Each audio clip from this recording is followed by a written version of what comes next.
Bienvenue au Haras national d'Uzès. Nous sommes ici dans un site tout à fait exceptionnel dans lequel on organise notre championnat de France de l'âne de Provence. Donc nous sommes une association nationale de race reconnue par les pouvoirs publics, à savoir par le ministère de l'Agriculture, pour promouvoir et améliorer génétiquement cette race de l'âne de Provence, qui est le fameux petit âne gris avec cette croix de Saint-André dont on parle tant dans la crèche et autres. Donc l'association regroupe environ 150 éleveurs et à peu près 2000 ânesses qui sont vivantes, reconnues ânes de Provence sur le territoire français. 65 baudets font la monte publique, c'est-à-dire saillissent les ânesses pour produire des petits. Et on a en gros 100 à 120 naissances par an d'ânes de Provence reconnus par une commission qui siège à Uzès 2 fois l'an pour labelliser, disons, les ânes de Provence. Ce soir, nous allons regarder des baudets qui sont candidats pour être admis à la monte, c'est-à-dire avoir le droit de saillir officiellement des ânesses et produire des petits ânons de Provence. Donc seuls ces ânes-là auront effectivement l'appellation Provence sur le territoire.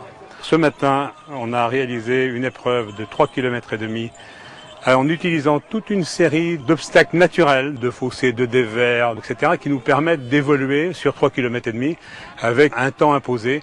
Tout ça attelé, donc ça permet effectivement de montrer que l'âne de Provence n'est pas seulement fait pour porter des charges sur son dos. Ça, c'est la première chose. Aujourd'hui, vous avez aussi cet après-midi l'occasion d'assister à une épreuve de maniabilité attelée à travers des quilles. Et là, c'est un problème de docilité, d'agilité et de persuasion du meneur pour aller là où il veut faire passer son âne avec de la précision. Ensuite, on va faire un parcours de bas. Et là, c'est vraiment la caractéristique propre de l'âne de Provence, c'est-à-dire que l'âne de Provence, dans le temps, portait les charges pour les bergers avec les troupeaux, dans les transhumances. Cet âne, sa caractéristique, je viens de le dire, c'est le bas. Et donc, on va le démontrer sur un parcours de loisirs tout à l'heure, où on va lui faire passer toute une série d'obstacles très compliqués et montrer qu'il est capable de faire beaucoup de choses. Demain, dimanche, on va réaliser une épreuve de traction avec un traîneau chargé sur un parcours un petit peu sinueux, avec des reliefs, des bosses, etc.